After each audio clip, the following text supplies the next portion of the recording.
मेरी कविता का शीर्षक है जीवन का दर्पण। यह जीवन क्या है? धूप और छाँव ही तो है। धूप और छाँव ही तो है, अपनी ही रफ्तार से बढ़ता, सुख दुख को भाता है। सुख दुख को भाता है, कभी मन में मचलता है हलचल, कभी मन में मचलता है हलचल, तो चेहरा पर साफ दिखता है। चट्टानों से टकरा कर समुद्र बिखर जाता है। चट्टानों से टकरा कर समुद्र बिखर जाता है।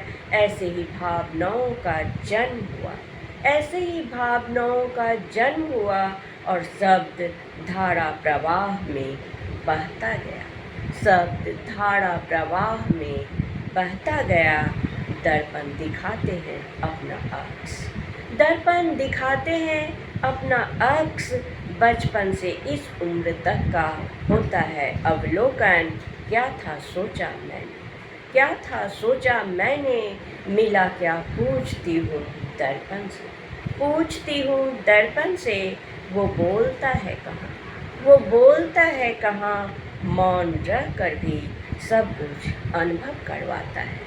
मौन रह कर भी सब कुछ अनुभव करवाता है। राह पर चलते हुए आगे बढ़ते हैं, राह पर चलते हुए आगे बढ़ते हैं। टूटे हुए कण कण को जोड़ते हुए, टूटे हुए कण कण को जोड़ते हुए, खुद सवाल करती हूँ अंतर्मन से, खुद सवाल करती हूँ अंतर्मन से। रहते हैं जवाब हाजिर हृदय में, टूटे हुए दर्पण के कण कण पर, टूटे हुए दर्पण के कण कण पर। धन्यवाद।